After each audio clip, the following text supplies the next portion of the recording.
pera ninyong lahat. Martin Romualdez, Lisa Marcos, Bongbong Marcos. Either hinigit nyo yung mga tao ko dyan sa envelope na yan. Lisa Marcos, naalala mo, nagpadala ka sa akin ng video? Sinabihan mo ako saan kukunin ang pera. Pinakita mo ang muka ng tao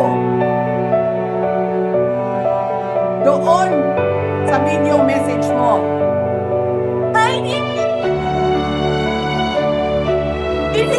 She's been working with us for the longest time. We trust her. You sent me written instructions about money.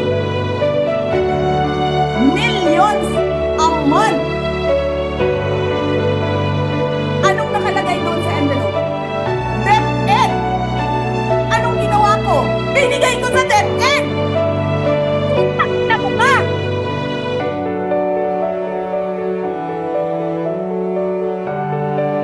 Wala ka kang posisyon sa gobyerno. Namimigay ka ng pera ng gobyerno eh.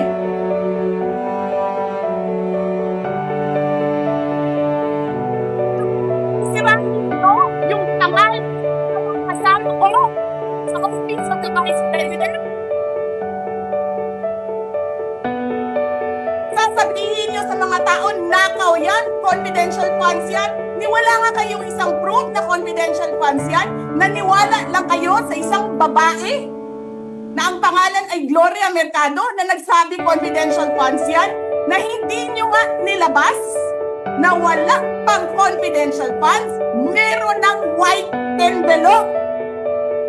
Kasi 2022 pa lang, ang ina mo ka, may utos na ng pera sa DepEd. Tapos kami yung nagsisinungaling. Nagpipigil ako eh. Kasi gusto ko lang magtrabaho. Gusto ko lang tapusin nyo na yung ng show ninyo dyan sa House of Representatives para makabalik na kami sa trabaho namin.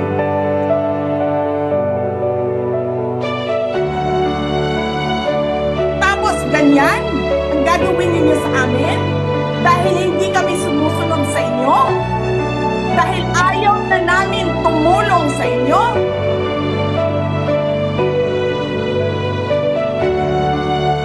Ganito gagawin ninyo.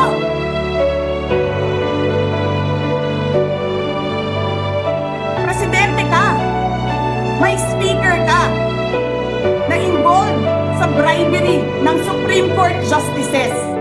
May video, may kaso, may witnesses. Hindi mo tinanggal yung speaker mo. Pinabayaan mo siya abusuhin ang pera ng bayan. Paikot-ikot sa buong bansa, namimigay ng pera na para bang kanya yung pera.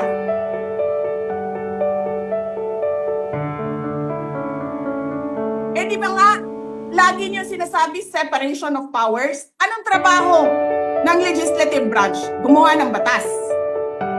Anong ginagawa ni Martin Romualdez? Nagdidire ng DSWD, namimigay ng ayuda,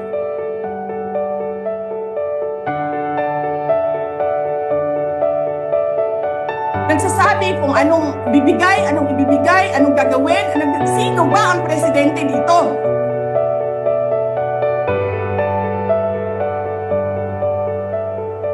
Alam nyo, alam namin, mali ang ginagawa ninyo.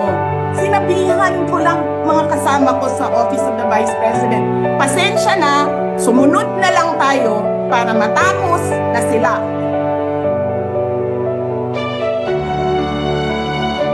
Tapos ganito ang gagawin ninyo, alam namin, walang contemptuous doon sa ginawa ni Yusek Lopez, wala. Lahat ng tanong sinagot niya, pumunta siya,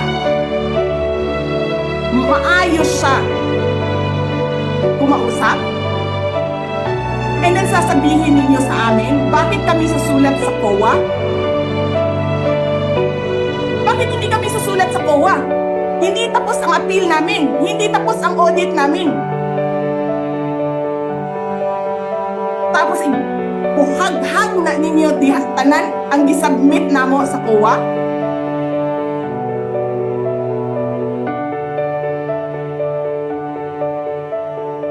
Tama ba yun? I have a video of Chairman Gamaliel Cordoba.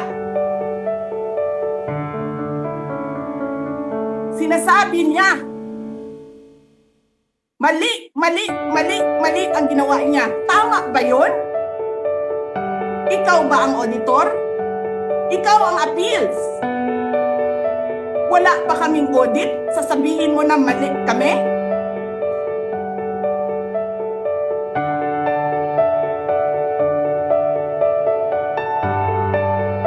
Ang ina ninyo.